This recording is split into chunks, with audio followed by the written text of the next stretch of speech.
លោកជំទាវវិនីប៊ីយ៉ាននីម៉ាអគ្គលេខាធិការរងអង្គការសហប្រជាជាតិនិងជានាយកប្រតិបត្តិអង្គការ UNAIDS បានកត់សរសើរចំពោះជោគជ័យនៃការប្រយុទ្ធនឹងមេរោគអេដស៍និងជំងឺអេដស៍នៅកម្ពុជាបាននាំយកនៅទស្សនវិស័យយ៉ាងសំខាន់ក្នុងការឆ្លើយតបទៅនឹងជំងឺអេដស៍និងជាប្រទេសឈានមុខដោយបានធ្វើការជាមួយនឹងគ្រប់អ្នកពាក់ព័ន្ធនិងគ្មានការរើសអើងកិច្ចការងារនេះបង្ហាញឲ្យពិភពលោកមើលឃើញយ៉ាងច្បាស់លោកជំទាវនាយិកាប្រតិបត្តិអង្គការ UNAIDS បានបញ្ជាក់យ៉ាងដូចនេះនៅក្នុងឱកាសដែលឯកឧត្តមទេសរដ្ឋមន្ត្រីអៀងមូលីប្រធានអាជ្ញាធរជាតិប្រយុទ្ធនឹងជំងឺអេដស៍និងឯកឧត្តមឈៀងរ៉ារដ្ឋមន្ត្រីក្រសួងសុខាភិបាលបានទទួលជួបពិភាក្សាការងារអំពីការឆ្លើយតបទៅនឹងមេរោគអេដស៍និងជំងឺអេដស៍នៅក្នុងដំណាក់កាលឈានទៅបញ្ចប់អេដស៍និងថវិកាជំនួយពីខាងក្រៅមានការធ្លាក់ចុះក្នុងកិច្ចប្រជុំនេះមានការចូលរួមពីថ្នាក់ដឹកនាំក្រសួងសុខាភិបាលថ្នាក់ដឹកនាំអង្គការ UNAIDS ប្រចាំកម្ពុជានិងថ្នាក់ដឹកនាំអាជ្ញាធរជាតិប្រយុទ្ធនឹងជំងឺអេដស៍នៅល្ងាចថ្ងៃទី12ខែឧសភាឆ្នាំ2025មានប្រសាសន៍នៅក្នុងពេលបើកកិច្ចប្រជុំនោះឯកឧត្តមរដ្ឋមន្ត្រីបានមានប្រសាសន៍អំពីកិច្ចខិតខំប្រឹងប្រែងរបស់ក្រសួងសុខាភិបាល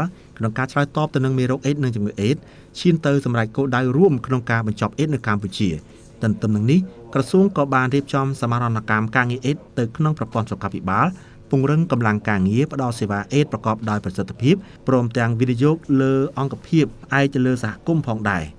ក្នុងឱកាសនោះឯកឧត្តមទេសរដ្ឋមន្ត្រីក៏បានជម្រាបជូនទៅដល់លោកជំទាវនាយិកាប្រតិបត្តិអង្គការ UNAIDS អំពីការអនុម័តគោលនយោបាយជាតិបញ្ចប់អេដស៍និងជារភាពកម្មវិធីអេដស៍សម្រាប់ឆ្នាំ2023ដល់2028ក្នុងកិច្ចប្រជុំពេញអង្គគណៈរដ្ឋមន្ត្រីកាលពីថ្ងៃទី15ខែមីនាឆ្នាំ2024ក្រោមអធិបតីភាពដ៏ខ្ពង់ខ្ពស់របស់សម្ដេចមហាបវរធិបតីហ៊ុនម៉ាណែតនាយករដ្ឋមន្ត្រីនៃព្រះរាជាណាចក្រកម្ពុជាឯកឧត្តមបានសង្កត់ធ្ងន់ថាតាមទិន្នន័យថ្មីបំផុតនេះគោលដៅ95 95 95កម្ពុជាសម្រេចបាន92 199ទន្ទឹមនឹងនេះយើងមានក្តីបារម្ភយុវជនវ័យក្មេងអាយុពី15ទៅ24ឆ្នាំមិនទទួលបានការអប់រំសមស្របអំពីសុវត្ថិភាពផ្លូវភេទជាការឆ្លើយតបលោកជំទាវនាយិកាប្រតិបត្តិអង្គការ UNAIDS បានបញ្ជាក់ថា